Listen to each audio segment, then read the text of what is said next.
procedures. I remember that before we embarked on the last strike, we did almost 50 letters to government before we embarked on the strike. Yes, so it's not just that we jump and then embark on a strike. We would have had some interactions with government, with stakeholders, and then where there's no headway, then we embark on a strike. 50 letters. Yeah. Did you get responses back? Some didn't get. Some we didn't get responses for, but others we did. And like now, I know that the last time they were to meet was sometime in August, the end of August. Our principal officers wrote, called, there were no responses, whether to the written mails or to the voice calls. And then we threatened. Branches came up talking about what government hasn't done, and then they called a meeting end of October. Middle of October, and said end of October, all our needs will be met. And here we are. None has been met. Okay. For their silence, what do you think, in your opinion, would be the very cause or the reason why? I mean, how can someone have 50 letters on your table and get no response? What do you think would be the reason for that? Well, I think maybe what they're thinking is, let's keep quiet and see what they'll do. Okay. And then if someone says that, certainly the person on the other end will certainly say, I have what to do and will do something. So I think it's actually the insensitivity of government. Government has been very insensitive. Government has been, maybe I should use the word, very dubious, because it's only a dubious man who will enter into an agreement with someone and not honor the agreement. It's very ungentlemanly to do that. Before we suspend any strike, just like any other union, we would have entered an agreement.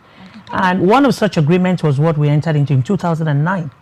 And up till today, the agreement of 2009, some portions have not yet been met.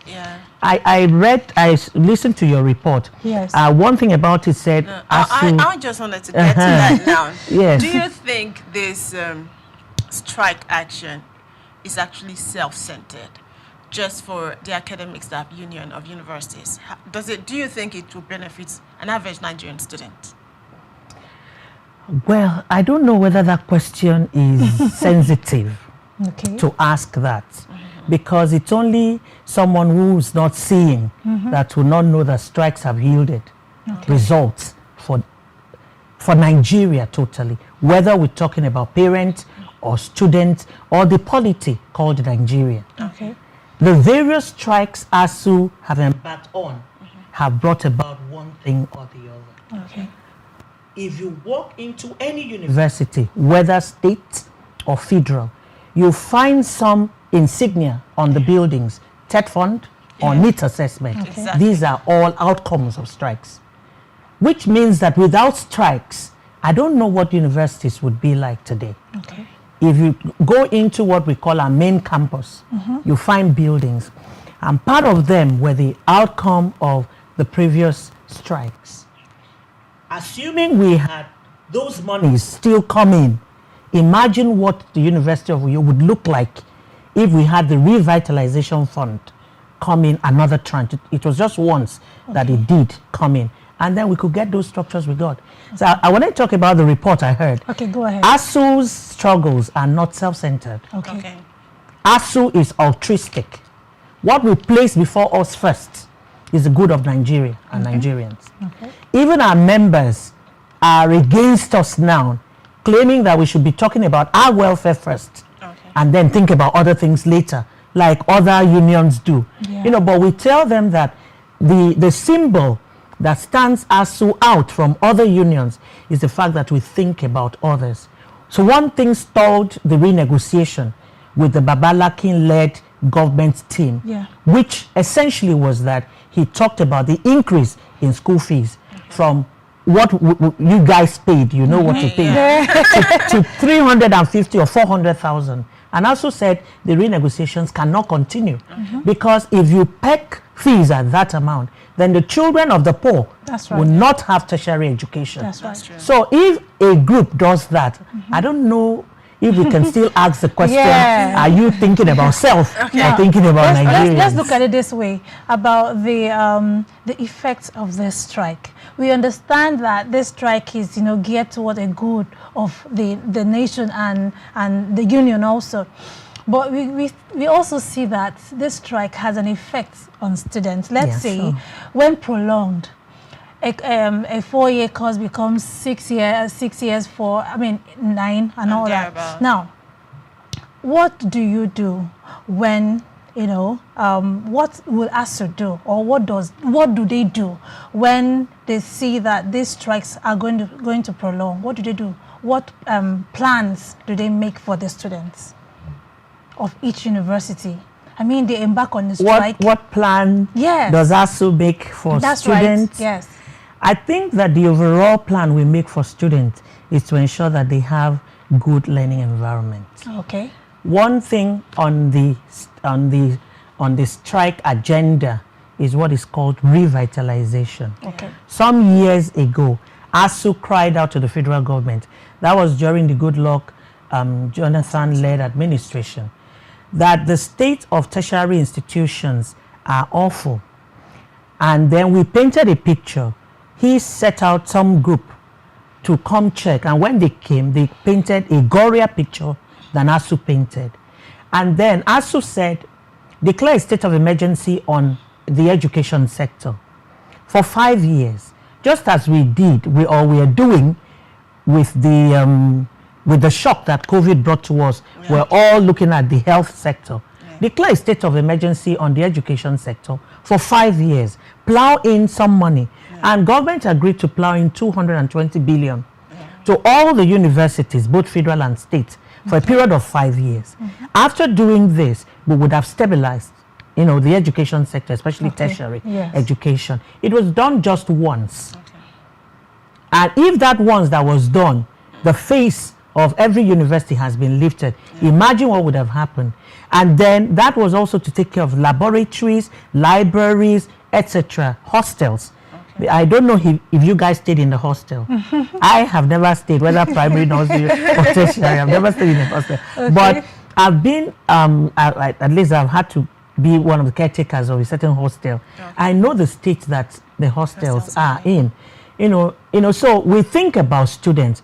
And what we have come to realize is that without strikes, government does not seem to on its own think that it should give the education sector some level of attention. Okay.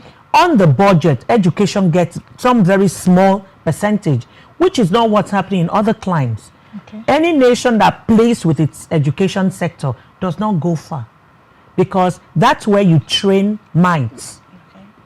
That's where you set people on a right pedestal. Okay. So whether we think about our students, I think we think about them even more than ourselves. Okay. Because if we didn't, we've been on the same salary since 2009. Okay. There's no other sector, there's no other set of people who've been on the same salary since 2009. Okay. And even before we had that agreement, we went to the government with 2 sets of scale. They took the lower one. Okay. And we understood with them and said, after 3 years, because regularly, every 3 years, we're supposed to renegotiate, we'll do that. Here we are, almost 11 years or more. Now, just before she jumps right in, now I still want to ask that question again. Now, look at it in this light that we're going on a strike, ASUU goes on a strike, and then the students are affected negatively, whereby maybe this was close to exams period and they're not taking the exams at the particular time they are supposed to take the exams. Now, what I'm asking is, what will these universities do? Because some students see, okay, the strikes have been lifted, and then they come back, all right, well, hurry up, okay, you're having my test, you're having my exams and all that. These are negative effects on students. So what is the role that ASUU plays in this particular situation? Well, I won't stand here to talk about strategies. I know what was done when we returned from the strike plus the COVID. I know that every university had some way of handling that. I don't think I want to talk about that. But certainly certain things were done to ensure they catered for the students. But I like that each time we look at ASUU strikes, we don't think in the light that it's only ASUU that embarks on strikes. When medical doctors go on strike, people die. Nobody cares. when they go on strike, they down tools. And what do they go on strikes for? For, you know, a lot of times, That's right. their welfare. Yeah. And then there's no noise. But when ASUU goes on strike, nobody dies, but yet the whole nation is against ASUU. I think I, as a person, I've even begun thinking that maybe ASUU should just wash its hands off the education sector and allow parents and students to see if they can fight and get anything.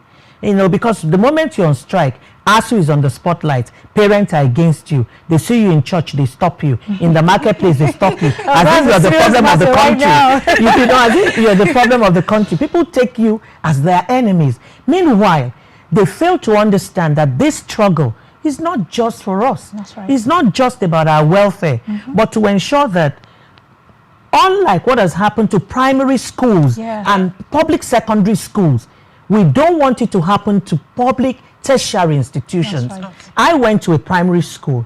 I went to your high school. Yes, I said nobody would believe that. But that's why I had my secondary education. And by the grace of God, see where I am. That's because government cared about those schools. But now, they don't care about those schools anymore. And the same thing they want to do to tertiary education, because they have universities.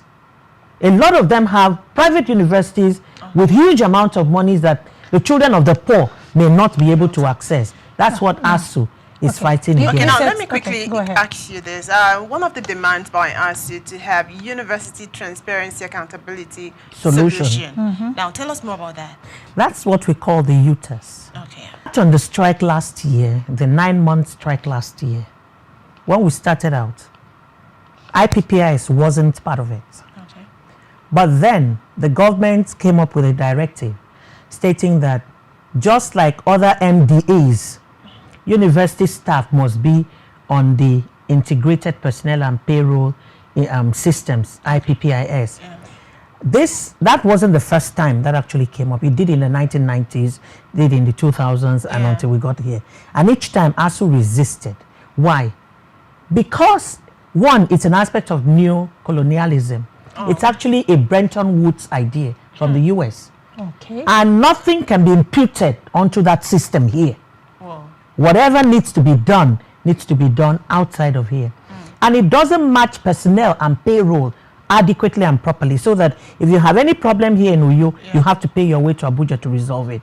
And thirdly, we told them it was eroding our autonomy as a university. A law set us up. A directive cannot set aside a law. Right. And so IPPIS, when they stopped our salaries, now became part of the item. Initially, it wasn't. Okay. What happens? We don't want IPPIS. We're not the first to say no to IPPIS. The police did, and other establishments did. Okay. But when ASUU said no, its members shouldn't be on it, it was like ASUU is hiding corruption somewhere and all of that. And then, before then, we are told the government, empower universities, the departments of computer science or computer engineering. Our students can come up with something, something local, something that can understand our peculiarities. And they said no. Not until late last year when they asked us to now do it. You know, you can't have a software and not have people use it, because you spend a lot to develop it, but if you don't have people use it, then it's a loss to you. So government says, okay, go ahead and do it. We told them 6 months, but we're done in 3 months. As we speak now, that particular software is not in use. Up till now. Is under verification. Did IPPIS go through verification? No. Even when they said UTAS should go through verification, we agreed. But there's been some clog in the wheel of progress. It's gone through several different tests with NITDA, and each time it was adjudged wonderful. The last one was in August. They told us that we've not tried it before end users who are members of payroll of universities and personnel. 2 people were sent from each university to Abuja to see it demonstrated. And NITDA later told us it was wonderful, that they needed to do a report. And as we speak, that report is not ready. At least by the time we returned from NEC last month, it wasn't ready. So would you still recommend that be used? Yes. That's what should be used for us. And that UTAS will not only be used in the university system for only ASUU members.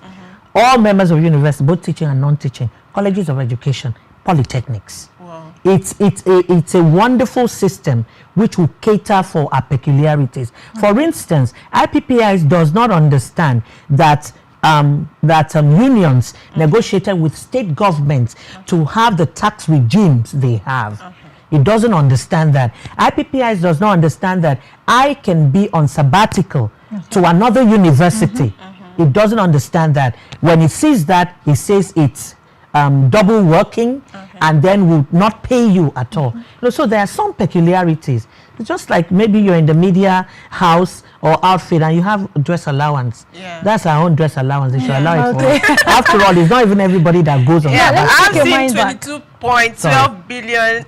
127 billion. Exactly. You paid for earnings and allowances. For end do you think that is outrageous? That's for the whole 90-something universities to share. Not just, and it's not just ASUU. It's for all staff of the university, including teaching and non-teaching staff. And that's not even enough.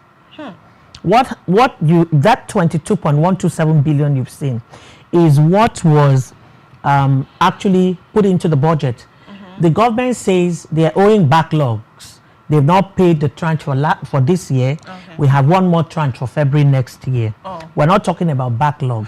that 22.127 is actually for year 2021. From 2021, it was agreed that EAAB be mainstreamed into the budget. So that was mainstreamed into the 2021 supplementary budget. We were told the money is available, but up till now, no university has received anything. Okay, now you talked about something that I picked interest in. You said, as at your time when you were in school, you talked about your high school, which I'm familiar with, so that before now, the government gave ears to education system. So between that time and now, what changed? What actually went wrong? What changed? What changed? Yes. Government's interest in education changed. Government is concerned about some other things, not education. Education seems to be the least on government's agenda. And any government that does that does not want the progress of its citizens. You know, so many things used to be taken care of by government, even universities. I remember, yesterday we were discussing somewhere when someone was talking about the fact that when she heard about the ultimatum we gave government, she had to quietly take her daughter to a private university, and they've started year one because she doesn't want any interruptions. But she remembered that as a student in University of Calabar, they used to be served food with big chicken sizes as students, and that there were very few in the hostels. But that's not being done anymore. Not anymore. One, maybe because of the explosion in population, because everyone thinks they need to have a certificate, which is a talk for another day. Because everybody is not supposed to be in a conventional university. Some should be in polytechnics. I remember when the Polytechnic in Calabar was in top form then. You know, some people need to be in polytechnics, those that are doing different things, maybe that have to do with their hands and stuff like that, which is what happens in other climes. You have various types of tertiary education, not everyone going to a conventional university. But our government has not reached that stage yet. I pray daily that one day we will get to a stage where someone will come up and think that we should have tertiary education peculiar to the needs and capabilities of students. You know, so what happened, like I said, government's not interested anymore.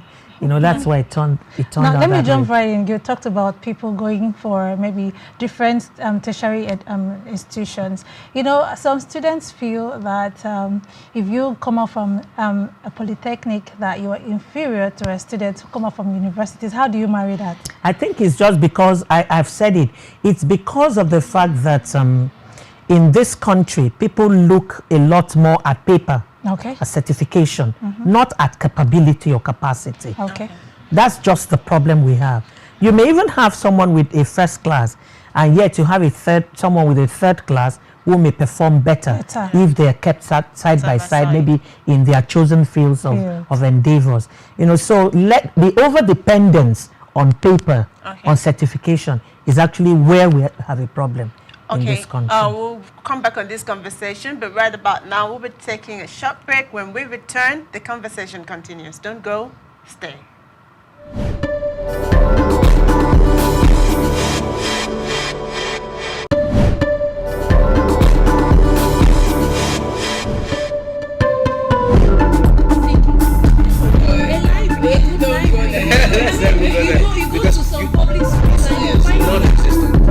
Hi everybody, this is Becky Bernard. You're on to Rise and Shine Show. Hello, Nigeria. Welcome to Rise and Shine Show. My name is Otubasi Tom. This is Rise and Shine. My name is Ubong Kings.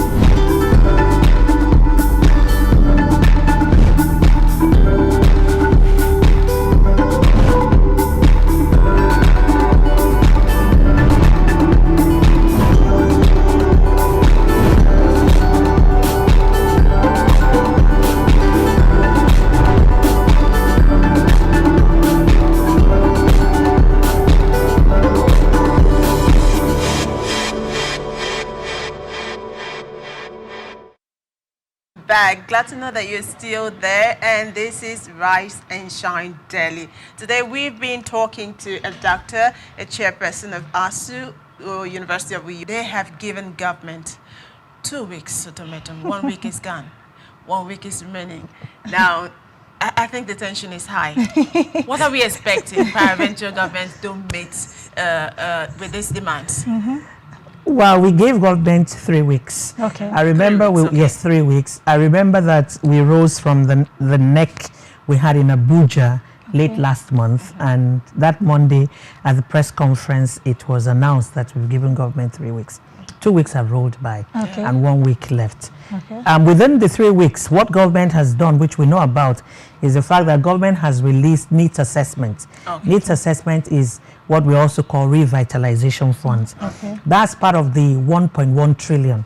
Government was owing 1.1 trillion to all tertiary institutions. How come the 1.1 trillion? Government was supposed to have given 1.3 trillion. What it did was that it only gave 200 billion and now gave another 20 billion. It was supposed to have given 220 billion for a period of 5 years, which I talked about, but it didn't. And then the strike now came last year, and they said, we can't do 1.1 trillion. We have only this, and then talks went on until they said they can only do 30 billion. And it's actually only that bit that they released to each university after we gave the ultimatum. The 22.127 billion, which is the EAA, we call it the EAA, the non-teaching call it, or let me just say Ngige calls it end allowance, but we call it end academic allowance, because this actually is made up of some allowances that should come to us. If you teach students over a certain number, you're supposed to get an allowance. If you're on staff development, you're supposed to get. If you supervise PG students, etc., you're supposed to get. And that's what makes up end academic allowance for us as academic staff. So Ngige said that to have industrial harmony, other unions should be catered for. And that's why there's a 75% and 25%, 75 to ASUU, 25 to other unions, which has caused some ripples. Some other unions have actually gone on warning strikes that they should be at par. But I don't think they should be at par, because we go on strike for that, and then when we do that, at least we should have that benefit of having more, than others. So there are other items, that make up, why we actually gave that ultimatum. I'll take us back. Last year, December 23rd, essentially, government ensured that the strike was suspended. When the strike was suspended, we entered an agreement with them called the Memorandum of Action. We don't call it understanding, because we have understood until nothing has worked. So now it's action. No action still up till now. So it's the content of the Memorandum of Action. That's why we gave that ultimatum, and that's the reason why we may embark on another strike if government I was about coming to that. Will this strike actually hold? Exactly. Because they seem to have done, given something. Maybe they feel they have appeased the gods. They should hold back. So do you still feel if they don't meet all the demands before this time, there'll be a strike. Yes, there will be a strike if they don't meet the demands. All of it. They should meet all of it. But you know that during negotiations, it's usually a win-win thing. Yeah. There's no winner, no vanquish, no loser. Exactly. And that's why a lot of times when people go to the table to negotiate, you let go certain things while the other person comes to a certain point to meet you. And that's what was done in December. After that, nothing happened. Okay. You know, so, and that will still make bold the statement I started out with, that government is insensitive. Okay. Because if government had done some reasonable, you know, number of the things on the item, on the items rather on the list, then I'm not sure that we would have any need for this ultimatum. The renegotiation that was done, which actually is what caters for our welfare, is still not been signed up till now. So they need to do some considerable number of things on the list before we'll say, okay, the strike may not hold. But again, I'd like to tell us that before there'll be a strike, we will exhaust all options. Okay. Okay, at this point, let me quickly, before we have it a wrap here, to an average student out there who is just maybe having his heart punched, strike again. Why? What do you have to tell Nigerian students? If government does nothing, there'll be a strike. That's certain. Okay. I, as a person, wish there wouldn't be a strike. Okay. But then, there surely will be. So because all Nigerian students should join the prayers that government do something. we shouldn't just pray. It's not a matter of praying. If they know people in the National Assembly, they should appeal to them. That's right. If they know people in government, they should appeal to them. Time there was when students wouldn't stay back, but students will join. As a student, I know how we used to join lecturer strikes then. Yes, because we know that it's for our good. We know that if government does nothing, we'll be at home. That's right. So rather than stay back and begin to throw tantrums or haul stones at ASUU, get up and do your bit. We have prayed enough. I think so. I'm not someone given to just pray. What needs to be done by man should be done by man. And let God see that you've done your bit. That's right. And he'll give the push. Well, you've heard it all. If you're a student out there and you know someone at the national level, please go talk to them. All right, this is how much we can take for this interview segment. We'll take a break, and when we return, Rise and Shine continues. Don't go away.